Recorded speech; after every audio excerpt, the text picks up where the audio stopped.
আসসালামু আলাইকুম সবাইকে। আশা করি আপনারা সবাই ভালো আছেন এবং আমাদের ভিডিওগুলো আপনাদের কাছে ভালো লাগছে।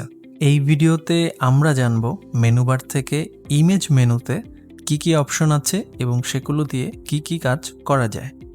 ভিডিওটি কেমন লাগলো ও কী ধরনের ভিডিও আপনারা বেশি দেখতে চান সেটি অবশ্যই আমাদেরকে কমেন্ট করে জানাবেন এবং সাবস্ক্রাইব করে আমাদের পাশে থাকবেন যাতে করে নতুন ভিডিওগুলো আপনাদের কাছে দ্রুত পৌঁছে যায়। এটা হচ্ছে মেনুর ইমেজ অপশন।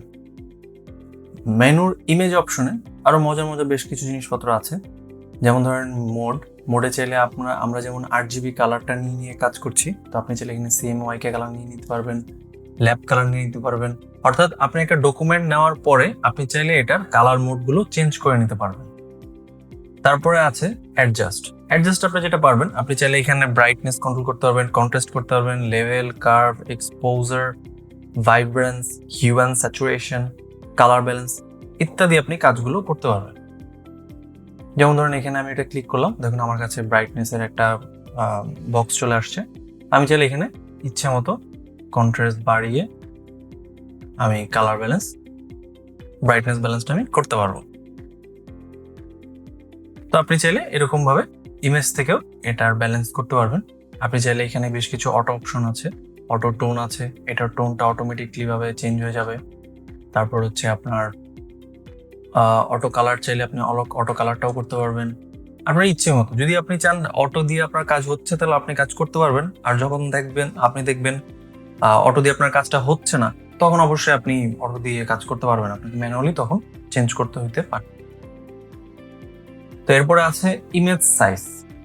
ধরুন আমরা যে আর্টবোর্ডটা নিয়েছি, আপনি চাইলে এর পরেও এটাকে চেঞ্জ করতে পারবেন, এই ইমেজটার সাইজ আপনি চেঞ্জ করতে পারবেন। যদি আমি ইমেজ সাইজে ক্লিক করি, দেখুন আমি চাইলে এখানে ধরুন আমি বাড়িয়ে 2500 নিলাম, দেখুন আমার সাইজটি বেড়ে গেছে। বটমের লেফটে দেখবেন সাইজ আপনি দেখতে পারবেন এখানে যে কত সাইজ আমি কাজ করছি। তো আমি কন্ট্রোল Z দিয়ে নিলাম, Z দিয়ে আমি সাইজটি আমার আন্ডু করে নিলাম। আচ্ছা, এরপর এটাতে ক্যানভাস সাইজ আছে।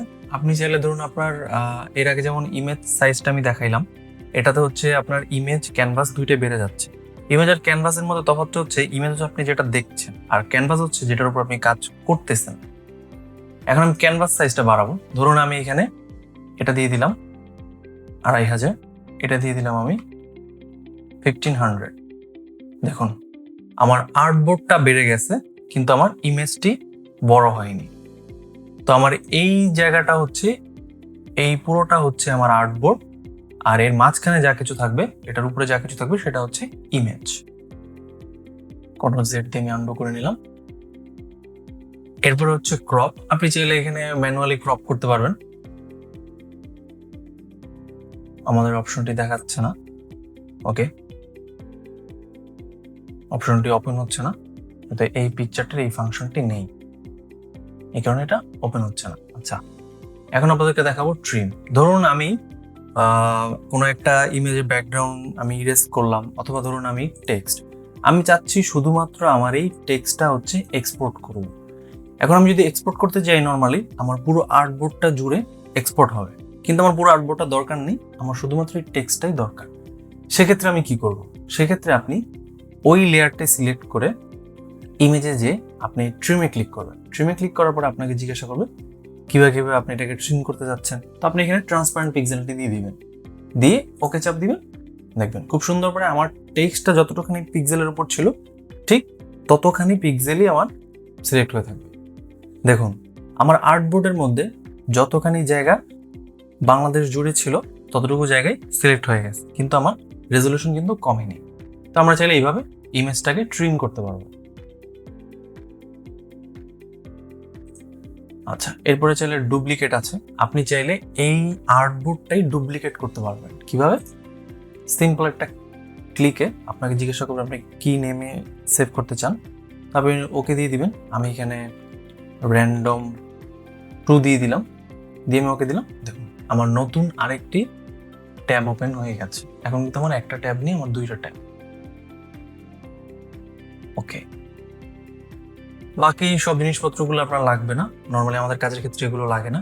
আমাদের কাজের ক্ষেত্রে যেগুলো লাগবে না আমি সেগুলো নিয়ে আলোচনা করব না, অথবা আপনাদেরকে বলে দেবো যে এগুলোর কাজ আমাদের দরকার নেই।